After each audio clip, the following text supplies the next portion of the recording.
आपकी कलम पूरे देश की नीयत तय करती है। इसलिए बहुत जरूरी है कि आप सोच समझ कर फैसले करें कि बिना इंटेलिजेंस की सुपीरियोरिटी की आप सचमुच कम से कम सिविल सेवाओं में तो ना जा सकते हैं, ना शानदार परफॉर्म। ये आई क्यों नहीं है, आई क्यू है कि सफलता का मतलब, अगर हम मान लें आपको आईएएस बनना है, जैसे आपका फिलहाल यही उद्देश्य है, यही सपना है, तो उसके लिए कौन सी चीजें आपके अंदर होनी चाहिए? अगर हैं तो बढ़िया है, नहीं तो उस पर थोड़ा थोड़ा काम करना शुरू कर देंगे अभी से, है ना? तो हम आईएएस को भी दिमाग में रख के बात करेंगे, लेकिन सिर्फ आईएएस की बात नहीं करेंगे, और भी चीजें दुनिया में हैं उनको भी ध्यान रख के बात करेंगे। एक क्षमता होती है जिसको बोलते हैं आईक्यू। सुने आपने क्या होता है? ये आई क्यों नहीं है, आईक्यू है ना? ठीक है, आईक्यू इसकी फुल फॉर्म क्या होती है? Intelligence quotient. कोशिएंट क्या होता है? कोशिएंट का मोटा मोटा मतलब समझ लीजिए कि किसी चीज की वैल्यू कितनी है, किसी रेफरेंस में किसी चीज की वैल्यू, किसी चीज की मात्रा, क्वांटिटी कितनी है, उसको बोलते हैं कोशिएंट। ठीक है।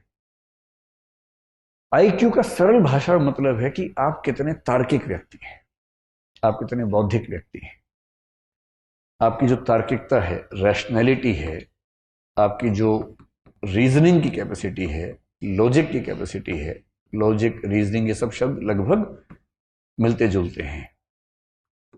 ये क्षमता कितनी है आपके अंदर? और दुनिया के इतिहास में ऐसा कई लोगों ने माना कि सबसे सफल व्यक्ति वही है जिसके अंदर तार्किक क्षमताएं ज्यादा है। कुछ हद तक ये बात ठीक भी है, क्योंकि अगर आप तार्किक ज्यादा हैं तो आपके डिसीजन मेकिंग कैपेसिटी बेहतर होगी, जो कि डीएम में होनी भी चाहिए। डीएम में क्या है? डिसीजन मेकिंग है ना? क्योंकि फैसले कर रहे हैं, और आपका फैसला केवल आपके बारे में नहीं है, पूरे जिले की जिंदगी के बारे में। 12, 14, 15 साल की सर्विस के बाद आप पूरे राज्य के स्तर पर प्रभावित करने लगते हैं समाज को। और यदि आप सेंटर की डेपुटेशन पर आ गए और 25, 28 साल की सर्विस कर चुके हैं, तो आपकी कलम पूरे देश की नीयत तय करती है। इसलिए बहुत जरूरी है कि आप सोच समझकर फैसले करें। आपका चीजों को समझने का, फैसला करने का जो प्रोसेस है, उसमें जो तटस्थता चाहिए, ऑब्जेक्टिविटी चाहिए, वो एकदम ठीक हो। ऑब्जेक्टिविटी का मतलब है कि आप फैसले इसलिए नहीं करते कि आपका मूड अच्छा नहीं था, आपकी विचारधारा ये है, आपके मन में ये भावना आ गई अचानक, नहीं। आप फैसला करेंगे तथ्यों के आधार पर, फैक्ट्स, आर्गुमेंट्स, और दुनिया के बाकी देशों में कैसे सिस्टम चल रहे हैं, बाकी राज्यों में कैसे चल रहे हैं, उन सबको स्टडी करेंगे। और उन सब के बेस पर जो सबसे अच्छा आपको लगेगा, या अच्छे अच्छे को मिलाकर जो बेस्ट लगेगा अपने समाज के लिए, आप उसको अप्लाई करेंगे। ये जो पूरी क्षमता है, इसको बोलते हैं इंटेलिजेंस कोशिएंट। और हम मानते हैं कि बिना इंटेलिजेंस की सुपीरियोरिटी की आप सचमुच कम से कम सिविल सेवाओं में तो ना जा सकते हैं, ना शानदार परफॉर्म कर सकते हैं। कुछ ऐसे लोग हैं जो संयोग से, किसी तुक्के से सिलेक्ट हो भी गए कभी, तो वो अच्छे परफॉर्मर नहीं हो पाते। आप एक जिला ठीक से नहीं संभालेंगे, एक दुर्घटना करवा देंगे, तो आपको अगला जिला मिलेगा ही नहीं। फिर आपको सचिवालय में कोई ऐसी पोस्ट देंगे जिस पोस्ट की वैल्यू बहुत कम होती है। और आईएएस आईपीएस के हर सर्विस में कुछ ऐसी पोस्ट रखी जाती हैं ताकि ऐसे लोग जो सरकार के साथ संगति में नहीं है, या जिनकी कॉम्पिटेंस कम है, उन्हें वहां सेट कर दें। वो केस ना कर सके कि मुझे मेरे पद के अनुसार नहीं कुछ दिया गया, तो उनके लेवल पे पद बना के रखते हैं शंटिंग करने के लिए, कि चुपचाप यहाँ बैठे रहो, नुकसान मत करो कम से कम। आईक्यू अच्छा होना किसके लिए जरूरी है? जैसे अगर आपको फिलोसफर बनना हो, तो बहुत अच्छे आईक्यू के बिना नहीं बन सकते। किसी का आईक्यू अगर 90 से 110 के बीच में है, तो मानते हैं कि सामान्य बुद्धि का व्यक्ति है, एवरेज, ठीक है। मतलब अगर आप आईएएस बनना चाहते हैं, तो जनरली हम मानते हैं कि 120, 140 के बीच में अगर आईक्यू है, तो आप ठीक है, बढ़िया है। 140 प्लस आईक्यू किसी का हो, तो इसका मतलब गिफ्टेड व्यक्ति है, बड़ी बात है। किसी किसी का आईक्यू 200 भी होता है, एक दो व्यक्तियों का 250 के ऊपर भी देखा गया है इतिहास में, जो कि बहुत रेयर बात है।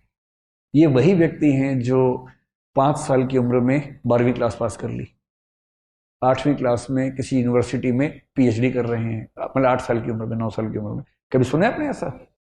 ये वो बच्चे हैं कि 8-9 साल की उम्र में उनके दिमाग का इतना विकास हो चुका है कि जैसे एक बच्चे की कहानी में एक बार पढ़ रहा था, शायद अमेरिका यूरोप में किसी देश में था वो बच्चा, तो उसकी उम्र थी शायद 5-6 साल के आसपास। तो अपनी उम्र के हिसाब से जो क्लास होती है, पहली दूसरी क्लास, उसमें बैठा हुआ था। सब बच्चे पढ़ रहे हैं, मैडम के साथ गाना गा रहे हैं एकदम। मैडम कह रहे टी से टोमेटो, सब बोले टोमेटो।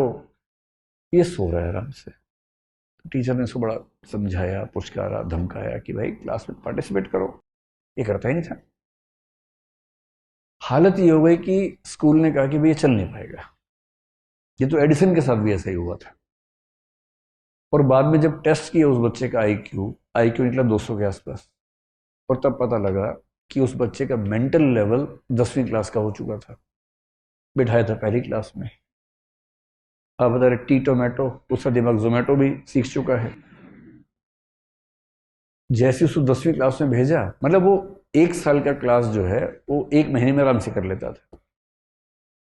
8-10 साल की उम्र में यूनिवर्सिटी में चला गया, 12-15 में प्रोफेसर बन गया। हालत ये हो गई कि स्कूल ने कहा कि भाई ये चल नहीं पाएगा। ये तो एडिसन के साथ भी ऐसा ही हुआ था। और बाद में जब टेस्ट किया उस बच्चे का आईक्यू आईक्यू निकला 200 के आसपास। और तब पता लगा कि उस बच्चे का मेंटल लेवल 10वीं क्लास का हो चुका था। बिठाया था पहली क्लास में। अब बता रहे टी टोमेटो, उसका दिमाग जोमेटो भी सीख चुका है। जैसे उसको 10वीं क्लास में भेजा, मतलब वो 1 साल का क्लास जो है वो 1 महीने में आराम से कर लेता था। 8-10 साल की उम्र में यूनिवर्सिटी में चला गया, 12-15 में प्रोफेसर बन गया। अब है ऐसा आईक्यू तो क्या करें, किसी किसी का होता है। और आईक्यू में दिक्कत यह है कि आईक्यू हमारे चाहने से नहीं बढ़ेगा। आईक्यू में बड़ी मात्रा इस बात की है कि आपको जेनेटिकली, बायोलॉजिकली कितना आईक्यू मिला। हाँ, एक रेंज के अंदर थोड़ा बहुत हम कोशिश से बढ़ा सकते हैं, लेकिन अभूतपूर्व परिवर्तन उसमें करना चाहें, आमूलचूल बदलाव करना चाहें तो नहीं कर सकते। तो अगर आपको मैथमेटिशियन बनना हो, जैसे रामानुजम का नाम आपने सुना होगा, है ना, तो रामानुजम होने की शर्त है कि आपका आईक्यू बहुत ही खतरनाक स्तर पे होना चाहिए। बड़ा साइंटिस्ट बनना हो एपीजे अब्दुल कलाम जैसा, तो आपका आईक्यू बहुत खतरनाक होना चाहिए। या न्यूटन या आइंस्टीन बनना हो तो आईक्यू चाहिए बहुत ही खतरनाक। फिलोसफर बनना हो बहुत खतरनाक, जैसे हम भारत में शंकराचार्य का जिक्र करते हैं। 32 साल की उम्र में उनकी मृत्यु हो गई, जितने में अटेम्प्ट खत्म नहीं होते लोगों के। और ऐसी फिलोसफी दे के गए हैं कि मतलब 1500 साल होने वाले हैं, कोई हिला नहीं पा रहा अब तक। 32 साल की उम्र में जिस व्यक्ति की मृत्यु हो गई। आईक्यू कितना रहा होगा उस समय? आईक्यू टेस्ट नहीं होते थे, सीधी सी बात है। होता तो मेरा ख्याल है कि 200-250 का मामला रहा होगा उनका। जब आईक्यू बहुत तेज होता है ना, आप इतना तार्किक सोचते हैं, इतना दूर का सोचते हैं, इतना तेज सोचते हैं कि फिर आपके साथ काम करने में सबको मजा आता है। और पीएम क्यों नहीं चाहेगा कि उनके पास ऐसा एक चीफ सेक्रेटरी हो या ऐसा कैबिनेट सेक्रेटरी हो जिसका आईक्यू बहुत शार्प हो, बात कहने से पहले समझ जाता हो, बात पूरी होते होते सॉल्यूशन सामने लाके दे देता हो कि ये सॉल्यूशन है इस चीज का।